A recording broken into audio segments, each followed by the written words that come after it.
Hello student, आज हम history के सारे पीवाईक्यू कर रहे हैं। देखिए, 1789 ईस्वी में राष्ट्रवाद का पहला विचार किस यूरोपीय देश की क्रांति के साथ उत्पन्न हुआ? वो फ्रांस की क्रांति के साथ उत्पन्न हुआ। नेक्स्ट, नेपोलियन की नागरिक संहिता को नेपोलियन की संहिता के नाम से जाना जाता है। इसे किस वर्ष लागू किया गया था? 1804 ईस्वी में।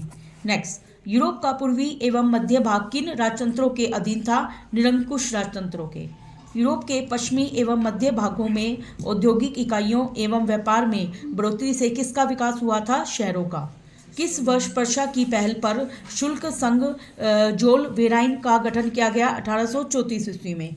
1815 ईस्वी में नेपोलियन की हार के बाद यूरोपीय सरकारें किस भावना से प्रेरित थी? रूढ़िवाद की भावना।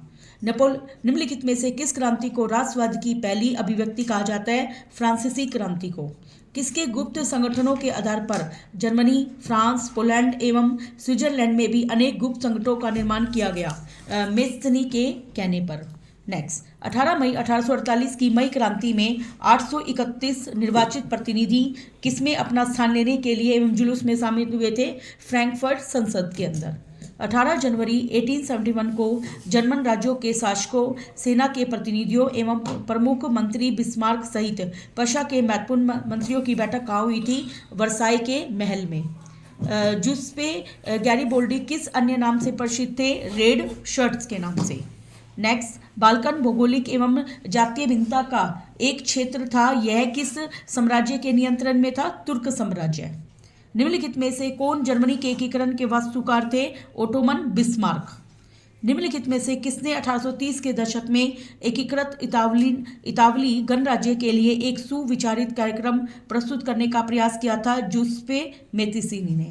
निम्नलिखित में से किसने बर्न में भूमिगत ग्रुप समाज या संगठन यंग यूरोप की स्थापना की थी? जूसेप्पे मेत्तिसीनी ने। निम्नलिखित विकल्पों में से जोल वेराइन के संबंध में कौन सा सही है? कौन सा सही है कि यह पर्शिया की पहल पर स्थापित एक शुल्क संघ था?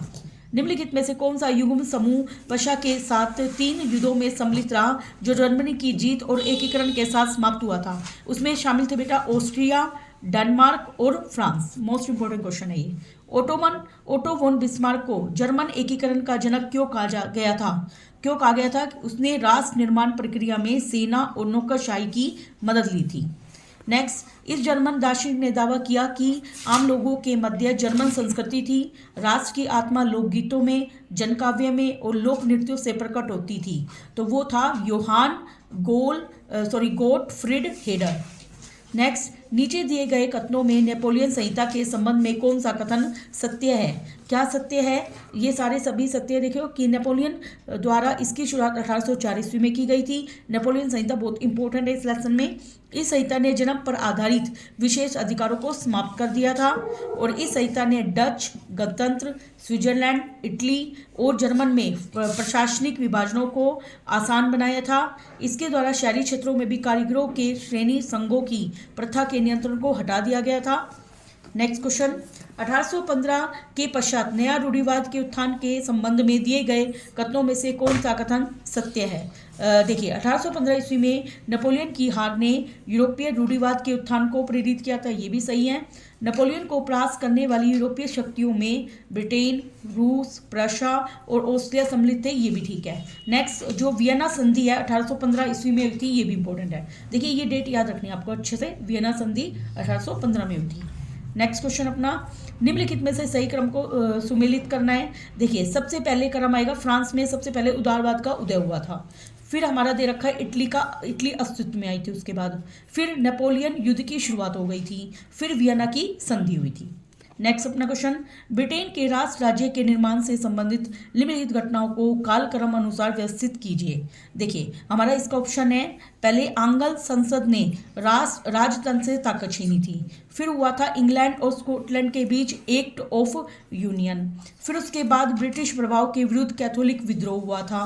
फिर उसके बाद आयरलैंड को बलपूर्वक यूनाइटेड किंगडम में शामिल किया गया था। नेक्स्ट क्वेश्चन, निम्नलिखित कथन से संबंधित व्यक्ति की पहचान कीजिए। देखिए, ये इटली के स्वतंत्रता सेनानियों में एक प्रसिद्ध व्यक्ति थे और उन्होंने 1833 ईस्वी में मेस्सनी से मुलाकात की थी। देखिए, इसका नाम था जूसेप्पे गैरिबोल्डी। नेक्स्ट अपना क्वेश्चन, निम्नलिखित युग्मों से गलत युग्म की पहचान करनी है। देखिए, नेपोलियन फ्रांस में हुई थी, सही है। ड्यूक मैटरनिक ऑस्ट्रिया का था। जुस्पे मैस्सिनी व्यक्ति कार का था, इटली का। तो ये हमारा गलत है, क्योंकि इसने देखा है रूस का, लेकिन ये किसका था, फ्रांस का। नेक्स्ट क्वेश्चन अपना, निम्नलिखित में से सही सुमेलित जोड़े का चयन कीजिए। देखिए, ओटोमन बिस्मार्क जर्मनी का था, ये बिल्कुल ठीक है। नेक्स्ट अपना क्वेश्चन, विक्टर एमुअल सेकंड। देखिए, विक्टर एमुअल सेकंड हमारा है, इसने इटली के जब इटली एकीकृत हो गई थी उसके राजा के रूप में इनकी घोषणा की गई थी। और जुस्पे मेस्सिनी हमारा क्या है, यंग इटली का आंदोलन किया था इसने। और जुसेप गैरिबोल्डी हमारा किस में है, ये मिस्र साम्राज्य पर विजय प्राप्त करी थी। और काउंट काबूर ने इटली का मुख्यमंत्री बना था। नेक्स्ट 1789 में फ्रांस की क्रांति हुई थी। और 1859 से 70 के बीच में इटली का एकीकरण हुआ था। और 1866 से 71 तक हमारा जर्मनी का एकीकरण हुआ था। और 1859 में पिडमोंट एवं फ्रांस ने ऑस्ट्रिया को हराया था। नेक्स्ट, निम्नलिखित में से कौन सा पहलू जर्मेनिया की इस छवि को दर्शाता है। देखिए, इसमें ब्लूत के वृक्षों का पैन रखा है, एक झंडा है हाथ में, तो ये वीरता और न्याय को दर्शाता है। किसको दर्शाता है, वीरता और न्याय, क्योंकि ब्लूत के वृक्ष वीरता और न्याय को दर्शाते हैं। नेक्स्ट, देखिए यहाँ पर ये पिक्चर देखिए, इसमें क्या हो रहा है, कृषक का विद्रोह हो रहा है, 1848 की घटना है ये। नेक्स्ट, फ्रांस में 1824 के दौरान यह चित्र क्या दर्शाता है। देखिए, ये चित्र दर्शाता है कि मैस्कर में नरसंहार हुआ था। देखिए, लोग पड़े हुए हैं इस तरीके से, देखिए इधर उधर। नेक्स्ट, वियना की संधि पर हस्ताक्षर 1815 में किए गए थे। प्रथम विद्रोह 1830 में, जुलाई 1830 में फ्रांस में हुआ था। 1830 के दशक में यूरोप में क्या हुई थी, महान आर्थिक कठिनाई आ गई थी। इटली का अंतिम एकीकरण हुआ था 1871 के अंदर। यंग इटली किसके द्वारा बनाई गई थी, जुसेप्पे मेस्सिनी के द्वारा। देखिए, अब हम सीबीएसई वाले इंपॉर्टेंट क्वेश्चन करते हैं। देखिए, कलाकार फ्रेडरिक सोरियू किस देश से संबंधित था। ये कलाकार सोरियू जो था वो एक चित्रकार था और ये फ्रांस से संबंधित था। 1848 ईस्वी में फ्रेडरिक सोरियू ने अपने चित्रों में स्वप्नदर्शी प्रस्तुति क्यों दी। स्वप्नदर्शी मतलब स्वप्न में दिखने वाले, इसका एक कारण बताना है। देखिए, 1848 में फ्रेडरिक ने 4 चित्रों की एक स्वप्नदर्शी प्रस्तुत की। इसने कितने चित्र बनाए, 4, जिसमें एक ऐसा संसार उसने रचा जो उनके शब्दों में जनतांत्रिक और सामाजिक गणतंत्रों से मिलकर बना था। और उसने क्या किया, इसमें यूरोप और अमेरिका के सभी उम्र और सामाजिक वर्गों के स्त्री पुरुष की एक लंबी कतार में स्वतंत्रता की प्रतिमा में वंदना करते हुए जा रहे हैं। नेक्स्ट अपना ये आया हुआ है, देखिए बेटा, फ्रांस में नागरिक संहिता 1804 किसने लागू करी थी, नेपोलियन बोनापार्ट ने। नेक्स्ट अपना ये क्वेश्चन आया हुआ है कि यूरोप में फ्रांसीसी क्रांति के कारण राजनीतिक तथा संवैधानिक परिदृश्य में हुए प्रमुख बदलाव क्या थे। क्या बदलाव थे, प्रमुख बदलाव था राजतंत्र का लोकतंत्र में हस्तांतरण हो गया था। राजतंत्र किस में चेंज हो गया था, गणतंत्र के अंदर। नेक्स्ट, 19वीं शताब्दी के दौरान यूरोप में आर्थिक क्षेत्र में उदारवाद की व्याख्या कीजिए। 19वीं शताब्दी के दौरान यूरोप में आर्थिक क्षेत्र में उदारवाद, बाजारों की मुक्ति हो गई थी। चीज़ों तथा पूंजी के आवागमन पर राज्य द्वारा लगाए गए नियंत्रणों को समाप्त करने के पक्ष में था। मेकांग डेल्टा क्षेत्र के आर्थिक विकास में फ्रांसीसियों के योगदान की व्याख्या करनी है हमें। देखिए भाई, मेकांग डेल्टा संसार का प्रसिद्ध चावल उत्पादक क्षेत्र है। यहाँ पे सबसे ज़्यादा चावल का उत्पादन होता है। फ्रांस सरकार ने मेकांग डेल्टा क्षेत्र में कृषि की उपज बढ़ाने के उद्देश्य से नहरों का निर्माण करवाया और जल निकासी का उचित प्रबंध किया, जिससे अधिक लोगों को यहाँ पर काम करने के लिए चावल की उत्पादन बढ़ गया था यहाँ पर। नेक्स्ट, उस घटना का नाम बताइए जिसने 1830 से 1848 ईस्वी में यूरोप के पूरे शिक्षित अभिजात वर्ग में राष्ट्रीय भावनाओं का संचार किया। यूनान का स्वतंत्रता संग्राम जो कि 1830 से 1848 में हुआ था, उसने यूरोप के सभी को संचार किया। और 1815 ईस्वी के बाद के वर्षों के दौरान यूरोप के क्रांतिकारियों का मुख्य उद्देश्य क्या था। देखिए, उनके 2 उद्देश्य थे। एक तो था कि क्रांतिकारियों का मुख्य उद्देश्य आवश्यक रूप से राष्ट्र राज्य का निर्माण करना, और दूसरा था रूढ़िवादी सत्ता को प्रोत्साहित करना। नेक्स्ट, 1832 ईस्वी की संधि का नाम बताइए जिसने यूनान को एक स्वतंत्र राष्ट्र की मान्यता दी थी। वो थी कुस्तुनतुनिया की संधि। नेक्स्ट, जोल वेराइन का अर्थ बताइए, यह क्यों स्थापित किया गया। 1800 देखिए, जोल वेराइन एक शुल्क संघ था। इसकी स्थापना 1834 ईस्वी में पर्शिया की पहल पर हुई थी। इसका लक्ष्य था कि जर्मन लोगों को आर्थिक रूप से एक राष्ट्र के रूप में बांधना। नेक्स्ट क्वेश्चन अपना 1871 ईस्वी में जर्मनी का सम्राट किसे घोषित किया गया था? पर्शिया का शासक विलियम प्रथम को। नेक्स्ट देखिए जो हमारा आया हुआ है, उदारवाद शब्द को परिभाषित कीजिए। उदारवाद शब्द लातिन या लैटिन भाषा के मूल शब्द पर आधारित है। इसका मतलब होता है आज़ाद या स्वतंत्र। नए मध्यम वर्ग जो मिडिल क्लास के लोग होते हैं उसके लिए उदारवाद का अर्थ है व्यक्तियों के लिए स्वतंत्रता और कानून के समक्ष सभी को समानता, मतलब सभी कानून के सामने क्या हो, बराबर। 1804 ईस्वी की नागरिक संहिता का नाम लिखिए जिसने फ्रांस के कानून के समक्ष बराबरी और संपत्ति के अधिकार को सुरक्षित बनाया। देखिए वो क्या था फ्रांस में कानून के समक्ष, ये थी नेपोलियन संहिता और नेपोलियन कोड।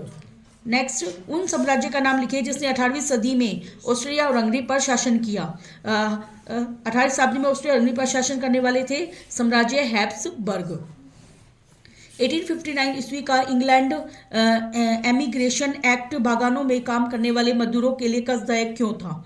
क्योंकि उन मजदूरों को बिना इजाजत बागान से बाहर जाने की छूट नहीं थी। अब हम नेक्स्ट लेसन कर रहे हैं जो हमारा लेसन नंबर 2 है। देखिए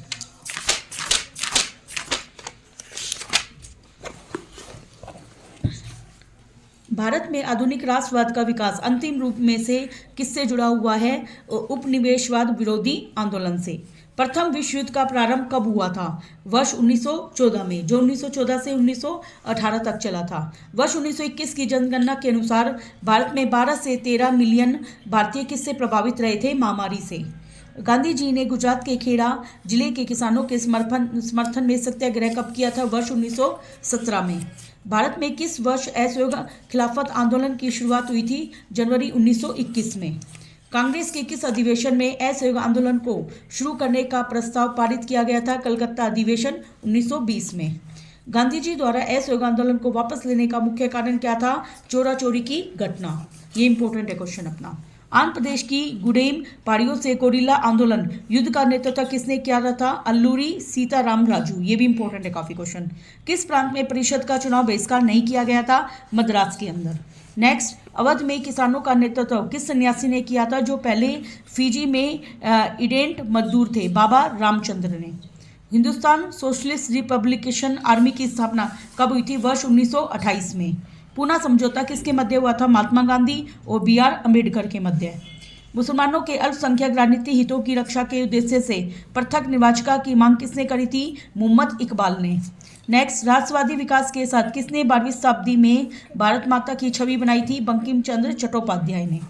नेक्स्ट क्वेश्चन, पश्चिमी बंगाल में लोकगीतों को पुनर्जीवित करने का श्रेय किसे है? रविंद्रनाथ टैगोर को। निम्नलिखित में से किसने वंदे मातरम लिखा है? बंकिम चंद्र चट्टोपाध्याय ने। मोस्ट इंपोर्टेंट है, देखिए बोर्ड में भी आया हुआ है। नीचे दिए गए विकल्पों में से स्वराज पार्टी के गठन के प्रमुख कारण की पहचान कीजिए। प्रमुख कारण था उसका कांग्रेस के सदस्यों का परिषद की राजनीति में लौटाना। नीचे दिए गए विकल्पों में से सवर्णीय आंदोलन में औद्योगिक श्रमिकों की गैर भागीदारी के उचित कारण की क्या पहचान है? कि औद्योगिक कांग्रेस के करीब थे। साइमन कमीशन भारत क्यों आया था? भारत में संवैधानिक व्यवस्था की कार्यशैली में परिवर्तन का सुझाव देने के लिए। भारत में प्रथम विश्व युद्ध के प्रभावों के संबंध में दिए गए कथनों पर विचार करें। कूट की सहायता से सही उत्तर का चयन कीजिए। देखिए भाई, इसमें दिखा रखा है कि वर्ष 1913 से 1918 के बीच कीमतें दुगना हो चुकी थी। ये बिल्कुल ठीक है। वर्ष 1918 से 1919 और 1920 से 21 में देश के बहुत से हिस्सों में फसल खराब हो गई थी जिसके कारण खाद्य पदार्थों का अभाव हो गया था। ये भी बिल्कुल ठीक है। वर्ष 1921 की जनगणना के अनुसार दुर्भिक्ष और महामारी के कारण 120 से 130 लाख लोग मारे गए थे। ये भी बिल्कुल ठीक है।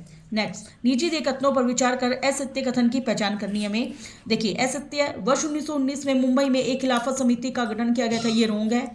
अली बंधुओं के साथ साथ अन्य युवा नेताओं ने खिलाफत के मुद्दे पर संयुक्त जन कार्यवाही की संभावना को तलाशने हेतु मोहम्मद अली जिन्ना के साथ चर्चा प्रारंभ की थी। ये भी रोंग है। नेक्स्ट क्वेश्चन, निम्नलिखित घटनाओं को सही क्रम में व्यवस्थित कीजिए। देखिए भाई, सबसे पहले हुआ था हमारा महात्मा गांधी का अफ्रीका से भारत वापस आए थे वो। नंबर 2 पे होता है असहयोग आंदोलन। फिर हुआ था चोरा चोरी का नरसंहार। फिर बाद में आया था साइमन कमीशन। नेक्स्ट, कुछ एक घटनाएं नीचे दिए गए हैं। उचित काल क्रमानुसार क्रम का चयन करना है हमें। देखिए, पहली घटना हुई थी चंपारण का सत्याग्रह। फिर हुआ था भारत का अधिनियम 1919। फिर आया था साइमन कमीशन का भारत आना। फिर भारतीय राष्ट्रीय कांग्रेस के लाहौर अधिवेशन में पूर्ण स्वराज की मांग हुई थी। नेक्स्ट, निम्नलिखित कथन के आधार पर व्यक्ति की पहचान करनी हमें। यह जनवरी 1915 में भारत लौटे। उन्होंने न्यू कैसल से ट्रांसवाल की ओर बढ़ रहे भारतीय मजदूरों के जुलूस का नेतृत्व किया था। यह वर्ष 1918 में सूती कपड़ा कारखानों के मजदूरों के बीच सत्याग्रह आंदोलन को संचालित करने हेतु अहमदाबाद पहुंचे। तो उनका नाम है हमारे पास महात्मा गांधी। नेक्स्ट, नीचे दिए गए विशेषताओं से अधिवेशन की पहचान करना है हमें। देखिए भाई, जवाहरलाल नेहरू ने इस अधिवेशन की अध्यक्षता की थी। यह 1929 में आयोजित किया गया था। इसमें पूर्ण स्वराज्य की मांग को औपचारिक नाम दिया गया था। ये हुआ था लाहौर अधिवेशन में। निम्नलिखित में सही गुण की पहचान करनी है। देखिए, गांधी जी का चंपारण आगमन आपको याद रखना 1917 में हुआ था। देखिए, नेक्स्ट में हमें गलत बताना है। जलियांवाला बाग हत्याकांड 10 अप्रैल 1919 को हुआ था। ये रॉन्ग है इसमें। नेक्स्ट क्वेश्चन सुमेलित करना है। देखिए, एक हमारा 1921 में हुआ था अपना असहयोग आंदोलन, और 1916 में हुआ था गांधी जी चंपारण गए थे, और 1919 में खिलाफत समिति का गठन हुआ था, और 1922 में चोरा चोरी का आंदोलन हुआ था। ये सभी डेट इंपॉर्टेंट है। नेक्स्ट क्वेश्चन अपना देखिए, 1919 में जलियांवाला बाग हत्याकांड हुआ था, और 1924 में अल्लूरी सीताराम राजू को फांसी दे दी गई थी, और 1931 के अंदर दूसरा गोलमेज सम्मेलन हुआ था। ये दोनों गोलमेज सम्मेलन आपको याद रखने हैं, 3 हुए थे गोलमेज सम्मेलन, और 1930 में नमक आंदोलन हुआ था। नेक्स्ट क्वेश्चन हमारा देखिए, ये हमारे पास एक प्रतिमा है, भारत माता को इस चित्र में दिखाया गया है। ये किसने दिखाया था? अविंद्रनाथ टैगोर ने। नेक्स्ट अपना देखिए, ये हमारे पास पिक्चर है, इसमें तीसरे व्यक्ति का नाम बताना है। देखिए, पहला व्यक्ति महात्मा गांधी, ये है जवाहरलाल नेहरू, और ये कौन है? ये मौलाना आजाद है। ओके, नेक्स्ट क्वेश्चन देखिए, ये हमारे पास पिक्चर दी हुई है। दिया गया ब्रिटिश रूल के खिलाफ किस आंदोलन को दर्शाता है? देखिए, ये क्या कर रहे हैं? दांडी यात्रा कर रहे हैं नमक कानून के लिए। वर्ष 1930 में मुस्लिम लीग के अध्यक्ष कौन थे? मोहम्मद इकबाल। अवध में खालिस्तान ने अवध किसान सभा का नेतृत्व किया था, जवाहरलाल नेहरू ने। खालिस्तान की अवधारणा ने सभी सामाजिक समूहों को प्रभावित नहीं किया था, स्वराज की अवधारणा ने। अब हम सीबीएसई के इंपॉर्टेंट क्वेश्चन करेंगे। देखिए, इसमें सीबीएसई का आया हुआ क्वेश्चन यहाँ है। गुजरात के किस जिले में महात्मा गांधी ने किसानों को समर्थन देने के लिए सत्याग्रह आरंभ किया था? खेड़ा जिले में। नेक्स्ट है अपना गांधी इरविन समझौता का हुआ था, मोस्ट इंपोर्टेंट 5 मार्च 1931 को, जिसके पश्चात सभी राजनीतिक कैदी रिहा कर दिए गए थे इस समझौते में। नेक्स्ट क्वेश्चन अपना, भारतीय व्यापारिक और उद्योगपतियों ने सविनय आज्ञा आंदोलन का समर्थन क्यों किया? भारतीय व्यापारी और उद्योगपतियों ने सविनय आंदोलन का समर्थन इसलिए किया क्योंकि वे अपने व्यवसायों का विस्तार करना चाहते थे, अपने काम धंधों का। ब्रिटिश शासन के भारतीय उद्योगों को धीरे धीरे समाप्त कर रही थी, इसलिए भी वो इसको बढ़ाने की आवश्यकता थी। नेक्स्ट क्वेश्चन हमारा, वर्ष 1919 में गठित हुई खिलाफत समिति के 2 मुख्य नेताओं के नाम कौन थे? एक तो मोहम्मद अली, एक शौकत अली, दोनों अली वाले हैं। नेक्स्ट, बगान श्रमिक 1859 ईस्वी के अंतर्देशीय उत्प्रवास अधिनियम से क्यों परेशान थे? क्योंकि उनकी अनुमति के बिना चाय के बगान में छोड़ नहीं सकते थे, और श्रमिक इस बात से परेशान हो गए थे। गांधी जी ने खिलाफत के मुद्दे का समर्थन क्यों किया? गांधी ने खिलाफत के मुद्दे का समर्थन हिंदू मुसलमान को निकट लाने के उद्देश्य से किया था, जिसमें भारत में ब्रिटिशों के विरुद्ध एक मजबूत जनाधार वाला आंदोलन प्रारंभ करना किया गया। नेक्स्ट हम करेंगे लेसन नंबर 5, जो कि हमारा हिस्ट्री का लेसन है। देखिए, इसके इंपॉर्टेंट क्वेश्चन। मुद्रण की सबसे प्राचीन तकनीक कहाँ विकसित हुई है? चीन के अंदर। मुद्रण का मतलब छपाई की प्राचीन तकनीक की कहाँ विकसित हुई है? चीन के अंदर। डायमंड सूत्र किस देश की पुस्तक है? जापान की, मोस्ट इंपॉर्टेंट। डायमंड सूत्र की छपाई कब शुरू हुई थी? 868 ईस्वी के अंदर। मार्को पोलो चीन से कौन सी तकनीक इटली ले आया था? Would block printing, would block, जिसमें लकड़ी से की ब्लॉक डिजाइन बना के प्रिंटिंग की जाती है। विलासी संस्कारों को किस पर लिखा गया है? चर्म पर। चर्म का मतलब चमड़ा, चमड़े के पत्ते पर। आगे 50वें संस्थापनाएं किसके द्वारा लिखी गई हैं? मार्टिन लूथर के द्वारा।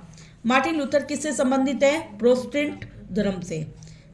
जेसुई पुजारियों ने किस भाषा में पुस्तकें भारत में प्रकाशित की थी? कोंकणी भाषा में। वेलम है, वेलम क्या है बेटा? चर्म पत्र या जानवरों के चमड़े से बनी लेखन की सतह है। भारत में पांडुलिपि पढ़ना आसान क्यों नहीं था? क्योंकि पांडुलिपियां बहुत ही नाजुक थी, हाथ में लेंगे वो इधर उधर मतलब फट भी सकती है।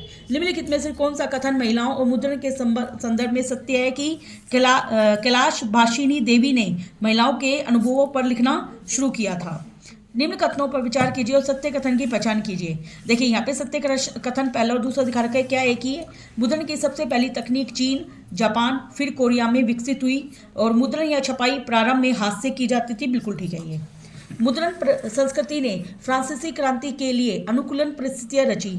इन परिस्थितियों में क्या शामिल था? इन परिस्थितियों में शामिल था, देखिए, सभी मुद्रण के कारण ज्ञानोदय के चिंतकों के विचार का प्रयास हुआ। मुद्रण ने वाद विवाद समाज की नई संस्कृति को जन्म दिया था और 1780 के दशक तक राजशाही और उसकी नैतिकता का उपहास करने वाले अनेक साहित्यों की रचना की जा चुकी थी। नेक्स्ट क्वेश्चन हमारा क्रम के अनुसार हमें व्यवस्थित करना है। देखिए, सबसे पहले हुआ था मार्टिन लूथर ने 95 मतलब 95 स्थापनाएं लिखी थी। फिर उसके बाद हमारा दूसरा हुआ था कि पहली तमिल की किताब छपी थी। फिर हमारा तीसरा हुआ था कि पहली मलयालम की किताब छपी थी। फिर वर्नाक्यूलर प्रेस एक्ट हुआ था। नेक्स्ट, निम्न वक्तव्य के आधार पर विकल्प के माध्यम से उचित शब्द की पहचान करनी है हमें। देखिए, उचित शब्द है इसमें चैप बुक। नेक्स्ट, निम्नलिखित वक्तव्यों के आधार पर उचित पुस्तक की पहचान करनी है। देखिए भाई, इसमें है जिक्सी, यह कोरिया की मूवेबल मेटल टाइप के साथ मुद्रित विश्व की सबसे पुरानी मौजूदा पुस्तकों में से एक है जिक्सी। इसमें जैन बौद्ध धर्म की मुख्य विशेषताएं शामिल हैं। इस पुस्तक में भारत, चीन और कोरिया के लगभग 150 बौद्ध भिक्षुओं का उल्लेख किया गया है। निम्नलिखित में से सही युग्म का चयन करना है। सही युग्म है कि राजा राम मोहन राय संवाद कौमुदी थे। निम्नलिखित में से गलत युग्म का चयन करना है कि सुबह का नजारा त्रिपिटिका कोरियाना। देखिए, नेक्स्ट, अमार जीवन वो रस सुंदरी देवी का था। और थर्ड इसमें बंगाल जो गजट है वो जेम्स ऑगस्ट ने किया था। और रामचरितमानस राजा राम मोहन राय। और संवाद कौमुदी का संबंध है तुलसीदास से। नेक्स्ट, इस चित्र की पहचान करनी है। ये चित्र है योहान गुटेनबर्ग का। भारत में प्रिंटिंग प्रेस का प्रयोग सबसे पहले 16वीं शताब्दी में पुर्तगाली धर्म प्रचारकों के द्वारा गोवा में किया गया था। 1920 के दशक में इंग्लैंड में लोकप्रिय किताबों को एक सस्ती श्रृंखला के अंतर्गत छापा गया। शिलिंग श्रृंखला थी वो। 1871 ईस्वी में खालिस्तान एक्ट लागू किया गया था, वर्नाक्यूलर प्रेस एक्ट। चीनी बौद्ध प्रचारक 768-770 ईस्वी के आसपास हाथ की छपाई की तकनीक लेकर काफी आए थे जापान। नेक्स्ट, अब हम करेंगे सीबीएसई के इंपॉर्टेंट क्वेश्चन। देखिए, पश्चिमी यूरोप के 2 देशों के नाम बताइए जहां उपन्यास से पहले जड़ी कमाई। एक तो इंग्लैंड, एक फ्रांस। नेक्स्ट, जापान में मुद्रण प्रौद्योगिकी का कब और किसने सर्वप्रथम प्रचालन किया था? चीन के बौद्ध मिशनरियों ने 768 से 770 ईस्वी में हाथ से मुद्रण की तकनीकी का प्रचलन किया था। पहली प्रिंटिंग प्रेस का आविष्कार किसने किया था? जर्मनी के योहान गुटेनबर्ग ने 1430 ईस्वी में। किसने कहा था कि मुद्रण ईश्वर को ही दी गई महानतम देन है और सबसे बड़ा तोहफा है? यह धार्मिक सुधारक मार्टिन लूथर ने कहा था। रोमन कैथोलिक चर्च ने प्रकाशकों और पुस्तक विक्रेताओं पर पाबंदियां क्यों लगाई? 16वीं शताब्दी में मेनोकिया ने किताबों को पढ़कर बाइबल के एक नए अर्थ लगाने शुरू कर दिए। उसने ईश्वर एवं सृष्टि के विषय में ऐसे विचार बनाए कि रोमन कैथोलिक चर्च ने धर्म विरोधी विचारों को दबाने के लिए इनक्विजिशन शुरू किया। प्रकाशकों और पुस्तक विक्रेताओं पर अनेक पाबंदियां लगा दी गई थी। नेक्स्ट, चैप बुक्स क्या थी? यह पुस्तक पॉकेट के आधार की छोटी और सस्ती पुस्तक थी जो फेरी वाला द्वारा बेची जाती थी। बिब्लियोथिक ब्लू क्या थी? यह फ्रांस में छपी सस्ते मूल्य की छोटी किताब थी। यह सस्ते कागज पर छपी और नीली जिल्द से बंधी होती थी। मुद्रित संस्कृति के किन्हीं 2 लाभों का वर्णन करना है। इसमें नवीन चेतना का विकास हुआ, इसमें पुस्तकें सस्ती हो गई तथा इनकी लोगों तक आसानी से पहुंच सुलभ हो गई।